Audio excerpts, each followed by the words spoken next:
کربلا کے بعد کیا ہوا؟ کربلا سے دمشق اور دمشق سے مدینہ۔ اسیران کربلا کا قافلہ جب یزید کے دربار میں پہنچا تو وہاں موجود ایک شامی وزیر نے حضرت امام حسین رضی اللہ تعالیٰ عنہ کی بیٹی کی طرف اشارہ کرتے ہوئے کہا، اے خلیفہ، مجھے قیدیوں میں سے وہ لڑکی بطور کنیز دے دو۔ حضرت زینب رضی اللہ تعالیٰ عنہ کی چیخ نکل گئی اور امام زین العابدین سے کہا، جب تک اس شامی کی گردن سر پر موجود ہے۔ بسم اللہ الرحمن الرحیم۔ کیا آپ نے کبھی سوچا ہے کہ میدان کربلا میں تلواروں کے خاموش ہو جانے کے بعد کیا ہوا؟ کیا 10 محرم 61 ہجری کی شام کے ساتھ ہی یہ داستان ختم ہو گئی تھی یا اصل آزمائش اس کے بعد شروع ہوئی؟ جب حضرت امام حسین رضی اللہ تعالیٰ عنہ اور ان کے جانثار ساتھی شہادت کے عظیم مقام پر فائز ہو چکے تھے، جب میدان میں گرد بیٹھ چکی تھی، جب خیموں کے اطراف خاموشی چھا چکی تھی، تب ایک ایسا سفر شروع ہوا جس نے اسلامی تاریخ پر گہرے نقوش چھوڑے۔ یہ سفر تھا اہل بیت کے ان افراد کا جو اس مارکے کے بعد زندہ بچے تھے۔ کربلا کی سرزمین پر شام اتر رہی تھی، خیموں میں غم کی کیفیت تھی، عورتیں اور بچے اپنے پیاروں کی جدائی کا صدمہ برداشت کر رہے تھے۔ حضرت امام زین العابدین رحمۃ اللہ علیہ شدید بیماری کی حالت میں موجود تھے اور دوسری طرف ابن زیاد کے سپاہی اپنی ذمہ داریوں میں مصروف تھے۔ تاریخی روایات کے مطابق شہداء کے سروں کو جمع کیا گیا، مختلف انتظامات کیے گئے اور پھر یہ فیصلہ ہوا کہ باقی اہل بیت کو کوفہ لے جایا جائے۔ یہ سفر آسان نہ تھا، نہ جسمانی اعتبار سے اور نہ ہی جذباتی اعتبار سے۔ جن لوگوں نے ابھی اپنے باپ، بھائی، بیٹے اور عزیز کھوئے تھے، انہیں ایک نئے امتحان کا سامنا تھا۔ قافلہ کربلا سے روانہ ہوا تو راستے بھر لوگوں میں مختلف قسم کی باتیں گردش کر رہی تھیں۔ کچھ لوگ حقیقت سے ناواقف تھے، کچھ حیران تھے اور کچھ دل ہی دل میں اس سانحے پر افسردہ تھے۔ جب یہ قافلہ کوفے کے قریب پہنچا تو شہر میں خبر پھیل چکی تھی کہ کربلا کے واقعات کے بعد اسیران کو لایا جا رہا ہے۔ کوفہ وہی شہر تھا جہاں سے حضرت امام حسین رضی اللہ تعالیٰ عنہ کو خطوط بھیجے گئے تھے، جہاں کے بہت سے لوگوں نے مدد کا وعدہ کیا تھا مگر حالات نے مختلف رخ اختیار کر لیا تھا۔ روایتوں میں آتا ہے کہ جب اہل بیت کا قافلہ کوفہ میں داخل ہوا تو بہت سے لوگ جمع ہو گئے۔ بعض لوگ رو رہے تھے، بعض حیرت سے دیکھ رہے تھے اور بعض کو شاید پہلی بار اندازہ ہو رہا تھا کہ جو کچھ ہوا ہے وہ کس قدر بڑا سانحہ ہے۔ انہی حالات میں حضرت زینب رضی اللہ تعالیٰ عنہ کے خطبے کا ذکر ملتا ہے جس میں انہوں نے لوگوں کو ان کی ذمہ داریوں اور کوتاہیوں کی یاد دلائی۔ ان الفاظ نے بہت سے دلوں کو جھنجھوڑ دیا۔ کوفہ کے بازاروں اور گلیوں میں ایک عجیب کیفیت تھی، لوگ ایک دوسرے سے سوال کر رہے تھے، کچھ اپنے کیے پر نادم تھے اور کچھ خاموش کھڑے سب کچھ دیکھ رہے تھے۔ اس کے بعد اہل بیت کو ابن زیاد کے دربار میں پیش کیا گیا۔ تاریخی کتابوں میں اس ملاقات کی مختلف تفصیلات مذکور ہیں۔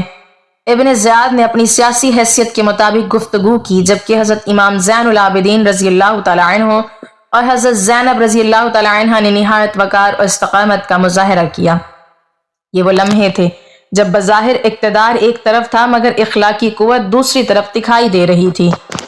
دربار میں ہونے والی گفتگو بعد کے مورخین نے مختلف انداز میں نقل کی ہے، لیکن ایک بات تقریباً تمام روایتوں میں مشترک نظر آتی ہے کہ اہل بیت نے انتہائی صبر اور ثابت قدمی کا مظاہرہ کیا۔ کوفہ میں قیام کے دوران لوگوں کے جذبات مزید ابھرنے لگے۔ بہت سے افراد کو احساس ہو رہا تھا کہ تاریخ کا ایک دردناک باب ان کی آنکھوں کے سامنے لکھا گیا ہے۔ پھر فیصلہ ہوا کہ اس قافلے کو دمشق روانہ کیا جائے۔ یہ سفر طویل تھا، راستے میں مختلف علاقوں سے گزرنا تھا۔ مختلف قبائل، بستیاں اور شہر اس راستے میں آتے تھے۔ ہر مقام پر لوگوں کا رد عمل ایک جیسا نہیں تھا، کہیں لوگ خاموشی سے دیکھتے تھے، کہیں سوالات کیے جاتے تھے اور کہیں افسردگی کا اظہار ہوتا تھا۔ قافلہ آہستہ آہستہ شام کی طرف بڑھ رہا تھا۔ ان دنوں سفر آج کی طرح آسان نہ تھا۔ طویل فاصلے، موسمی سختیاں اور مسلسل نقل و حرکت خود ایک آزمائش تھے۔ اس دوران اہل بیت کے افراد اپنے صبر، وقار اور اللہ تعالیٰ پر توکل کے ساتھ یہ تمام مراحل طے کر رہے تھے۔ تاریخی روایات میں بعض ایسے واقعات بھی مذکور ہیں جن میں راستے کے لوگوں نے اہل بیت کے بارے میں معلومات حاصل کی اور جب انہیں حقیقت کا علم ہوا تو ان کے تاثرات بدل گئے۔ یہ سفر صرف ایک جغرافیائی سفر نہیں تھا بلکہ بہت سے لوگوں کے لیے حقائق سے آگاہی کا ذریعہ بھی بن رہا تھا۔ کربلا کی خبر مختلف علاقوں میں پھیل رہی تھی اور لوگ اس کے بارے میں گفتگو کر رہے تھے۔ قافلے کے ہر پڑاؤ کے ساتھ یہ احساس مزید گہرا ہوتا جا رہا تھا کہ اسلامی تاریخ کا ایک نہایت اہم واقعہ رونما ہو چکا ہے۔ دمشق ابھی دور تھا مگر سفر جاری تھا۔ اہل بیت کے لیے یہ دن آزمائش، صبر اور استقامت کے دن تھے، جبکہ امت کے بہت سے افراد کے لیے یہ غور و فکر اور احساس سے ندامت کے ایام بن رہے تھے۔ راستے کی گرد اڑ رہی تھی، قافلہ آگے بڑھ رہا تھا اور تاریخ ایک ایسے باب کی طرف بڑھ رہی تھی جس کے واقعات آنے والی نسلوں تک بیان کیے جانے تھے۔ دمشق کی طرف بڑھتا ہوا یہ قافلہ صرف چند مسافروں کا قافلہ نہیں تھا، بلکہ اپنے ساتھ ایک ایسا درد لے کر جا رہا تھا جس کی گونج پورے عالم اسلام میں سنائی دینے والی تھی۔ دن گزرتے گئے، راستے بدلتے گئے اور آخرکار وہ وقت قریب آ گیا جب اہل بیت کا قافلہ شام کے دارالحکومت دمشق کے نزدیک پہنچا۔ اس زمانے میں دمشق بنو امیہ کی حکومت کا مرکز تھا، ایک عظیم شہر جس کی گلیاں آباد تھیں، بازاروں میں رونق تھی اور لوگ اپنے روزمرہ کے معمولات میں مصروف تھے۔ بہت سے لوگوں کو کربلا کے اصل حالات کا تفصیلی علم نہیں تھا، ان تک جو خبریں پہنچی تھی وہ حکومتی ذرائع کے ذریعے پہنچی تھی، اس لیے اکثر لوگ اس ثانیہ کی حقیقی نوعیت سے واقف نہ تھے۔ جب قافلے کی آمد کی خبر پھیلی تو شہر کے مختلف حصوں میں گفتگو شروع ہوئی۔ لوگ جاننا چاہتے تھے کہ آنے والے کون ہیں اور ان کے ساتھ کیا معاملہ پیش آیا ہے۔ تاریخی روایات کے مطابق دمشق میں داخلے کے وقت لوگوں کی بڑی تعداد جمع تھی۔ بعض لوگ محض تماشائی تھے، بعض تجسس میں مبتلا تھے اور بعض کو حقیقت کا علم نہ ہونے کی وجہ سے وہی تصور تھا جو ان تک پہنچایا گیا تھا۔ لیکن جیسے جیسے اہل بیت کا تعارف سامنے آتا گیا، بہت سے لوگوں کی سوچ بدلنے لگی۔ قافلہ شہر کے مختلف راستوں سے گزرتا ہوا اپنے مقررہ مقام تک پہنچا۔ اس دوران حضرت امام زین العابدین کی بیماری برقرار تھی، لیکن اس کے باوجود ان کا وقار اور تحمل نمایاں تھا۔ حضرت زینب رضی اللہ تعالی عنہا اور دیگر اہل بیت نے بھی ہر مرحلے پر صبر کا دامن مضبوطی سے تھامے رکھا۔ دمشق کے لوگوں میں سے بہت سے افراد ایسے تھے جنہوں نے پہلی مرتبہ رسول اللہ صلی اللہ علیہ وسلم کے نواسے کے خاندان کو قریب سے دیکھا۔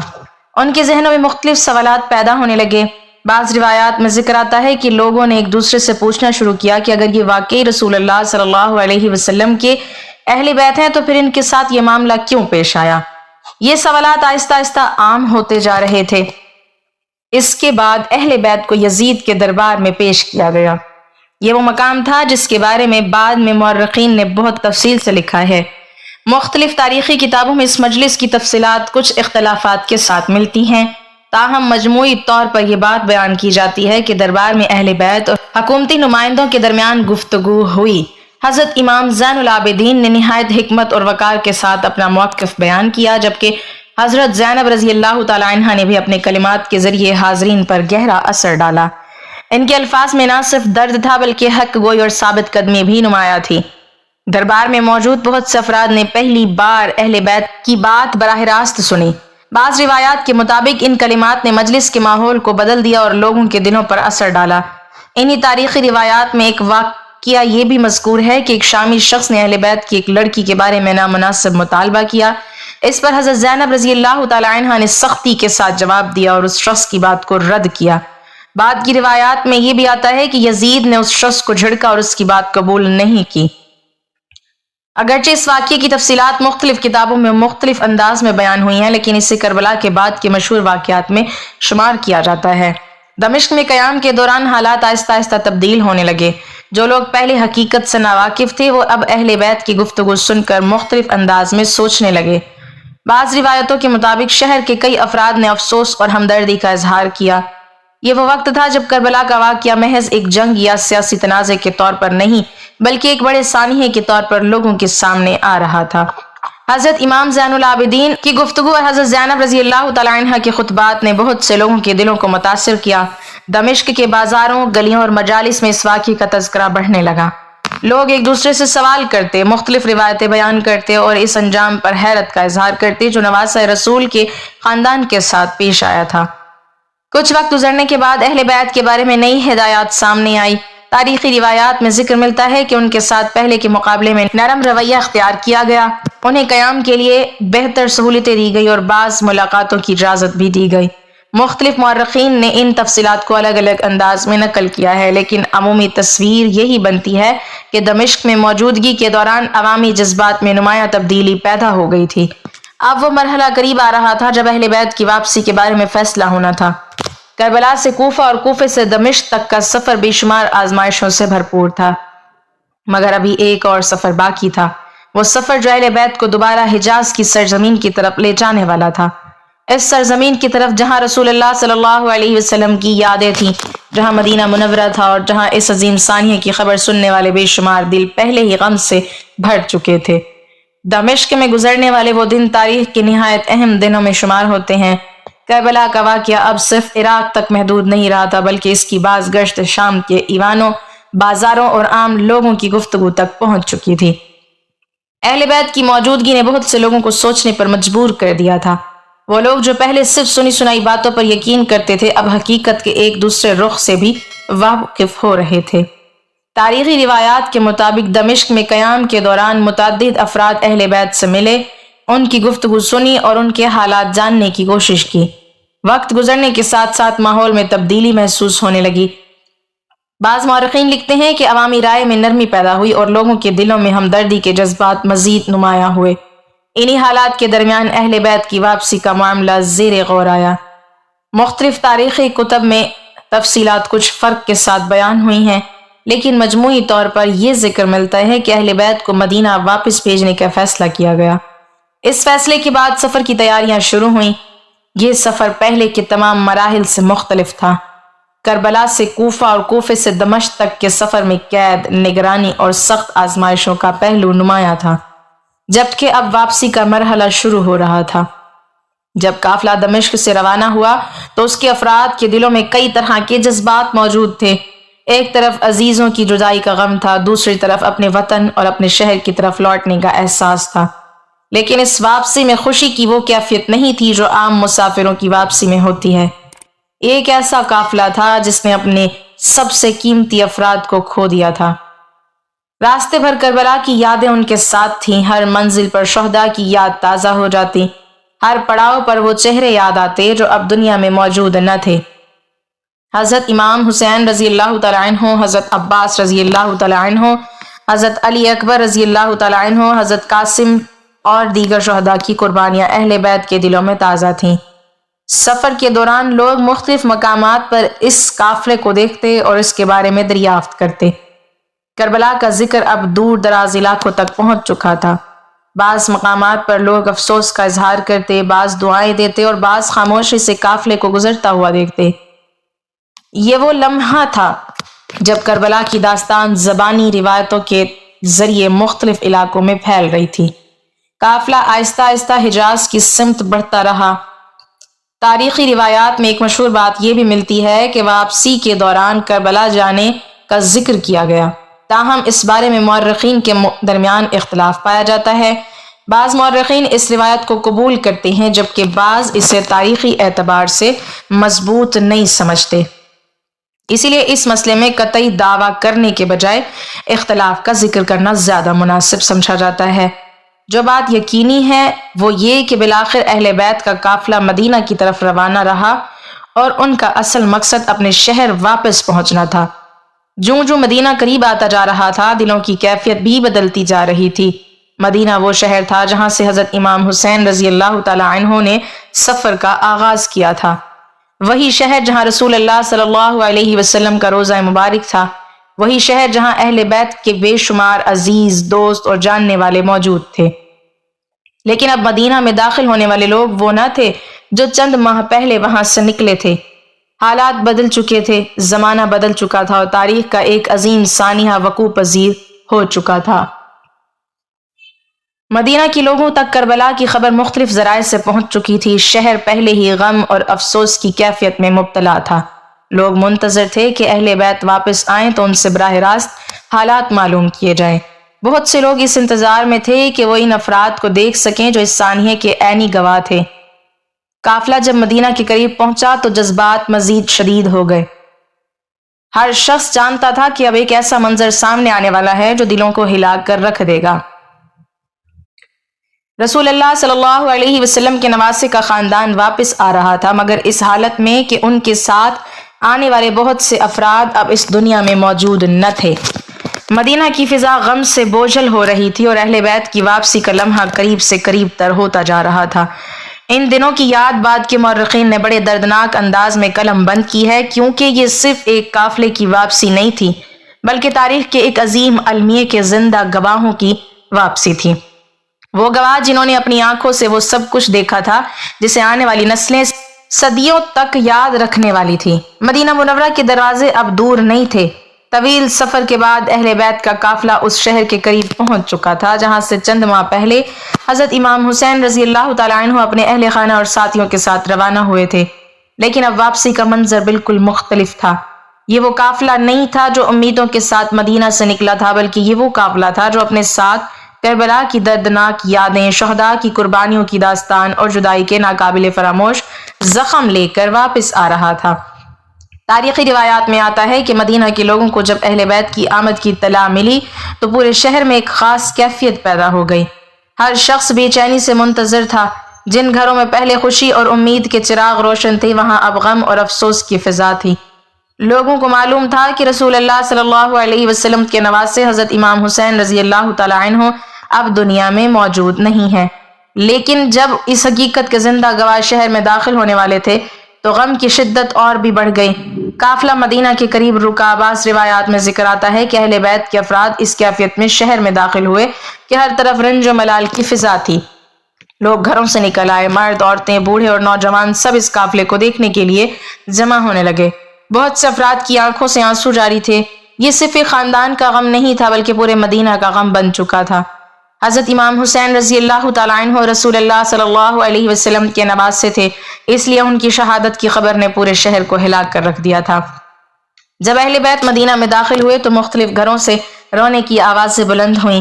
لوگ اپنے اپنے انداز میں تعزیت اور ہمدردی کا اظہار کر رہے تھے۔ تاریخی کتابوں میں ذکر ملتا ہے کہ اہل مدینہ نے اس سانحے کو انتہائی دکھ کے ساتھ یاد کیا۔ حضرت زینب رضی اللہ تعالیٰ عنہ، حضرت امام زین العابدین اور دیگر اہل بیت نے وہ تمام حالات بیان کیے جو کربلا میں پیش آئے تھے۔ جو لوگ پہلے صرف خبریں سن رہے تھے اب وہ عینی شاہدین سے تفصیلات سن رہے تھے۔ ان واقعات نے مدینہ کے لوگوں کے دلوں پر گہرا اثر ڈالا۔ کربلا کی یادیں اب صرف ایک میدان تک محدود نہ تھیں بلکہ مدینہ کی گلیوں اور گھروں تک پہنچ چکی تھیں۔ وقت گزرتا گیا لیکن کربلا کا ذکر ختم نہ ہوا۔ حضرت امام حسین رضی اللہ تعالیٰ عنہ کی قربانی، ان کے صبر، ان کے اصولی موقف اور ان کے اہل خانہ کی استقامت کو لوگ یاد کرتے رہے۔ حضرت امام زین العابدین نے اپنی زندگی کے ذریعے اس پیغام کو آگے پہنچایا جو کربلا نے امت کو دیا تھا۔ حضرت زینب رضی اللہ تعالیٰ عنہ کا کردار بھی تاریخ میں ہمیشہ یاد رکھا گیا کیونکہ انہوں نے انتہائی سخت حالات میں صبر، حوصلے اور حق گوئی کی مثال قائم کی۔ کربلا کے بعد کا سفر محض ایک جغرافیائی سفر نہیں تھا بلکہ ایک پیغام کا سفر تھا۔ کربلا سے کوفہ، کوفہ سے دمشق اور دمشق سے مدینہ تک پیش آنے والے واقعات نے ہمیں یہ دکھایا کہ آزمائش کتنی ہی بڑی کیوں نہ ہو، صبر اور استقامت انسان کو عظمت عطا کرتے ہیں۔ تاریخ کے صفحات پر بہت سے حکمرانوں کے نام لکھے گئے اور بہت سی حکومتیں آئیں اور چلی گئیں، لیکن حضرت امام حسین رضی اللہ تعالیٰ عنہ کی قربانی آج بھی یاد کی جاتی ہے۔ اس کی ایک بڑی وجہ یہ ہے کہ کربلا صرف ایک جنگ کا نام نہیں بلکہ اصول، وفاداری، صبر اور حق پر ثابت قدم رہنے کی ایک ایسی مثال ہے جسے صدیوں بعد بھی فراموش نہیں کیا جا سکا۔ اہل بیت نے جن مشکلات کا سامنا کیا، جن مصائب کو برداشت کیا اور جس وقار کے ساتھ ہر مرحلہ طے کیا، وہ اسلامی تاریخ کا ایک اہم باب ہے۔ مدینہ واپس پہنچنے کے بعد بھی کربلا کی یادیں اہل بیت کے دلوں میں کبھی محو نہ ہو سکیں۔ ہر یاد ایک شہید کی یاد تھی، ہر ذکر ایک قربانی کی یاد دلاتا تھا اور ہر آنسو اس عظیم سانحے کی گواہی دیتا تھا جس نے امت کی تاریخ پر گہرا اثر چھوڑا۔ یہی وجہ ہے کہ جب بھی کربلا کا ذکر آتا ہے تو صرف میدان جنگ کا تذکرہ نہیں ہوتا بلکہ ان لوگوں کا بھی ذکر ہوتا ہے جنہوں نے اس سانحے کے بعد صبر و استقامت کے ساتھ زندگی گزاری، جنہوں نے دکھ اور مصیبت کے باوجود اپنے کردار اور اپنے وقار کو برقرار رکھا، اور جن کی زندگیوں نے آنے والی نسلوں کو یہ سبق دیا کہ حالات کتنے ہی سخت کیوں نہ ہوں، ایمان، صبر اور حق کے ساتھ وابستگی انسان کو تاریخ میں زندہ رکھتی ہے۔ کربلا کا سفر میدان میں ختم نہیں ہوا تھا، اس کی باز گشت کوفہ، دمشق اور مدینہ تک پہنچی اور پھر وہاں سے نسل در نسل منتقل ہوتی ہوئی آج تک دنیا کے مختلف خطوں میں سنائی دیتی ہے، جہاں لوگ حضرت امام حسین رضی اللہ تعالیٰ عنہ اور ان کے رفقا کی قربانیوں کو یاد کرتے ہیں اور ان کے صبر، استقامت اور عزم سے سبق حاصل کرتے ہیں۔ ناظرین، آزمائش کتنی ہی بڑی کیوں نہ ہو، ایک مسلمان کو حق، صبر اور اللہ تعالیٰ پر بھروسے کا دامن کبھی نہیں چھوڑنا چاہیے۔ اللہ تعالی ہمیں حضرت امام حسین رضی اللہ تعالی عنہ اور اہل بیت رسول اللہ صلی اللہ علیہ وسلم کی سیرت سے صبر، استقامت اور حق پر ثابت قدم رہنے کا سبق حاصل کرنے کی توفیق عطا فرمائے، آمین۔ ناظرین، کمنٹ باکس میں اللہ تعالیٰ کے 99 ناموں میں سے ایک نام ضرور ٹائپ کریں۔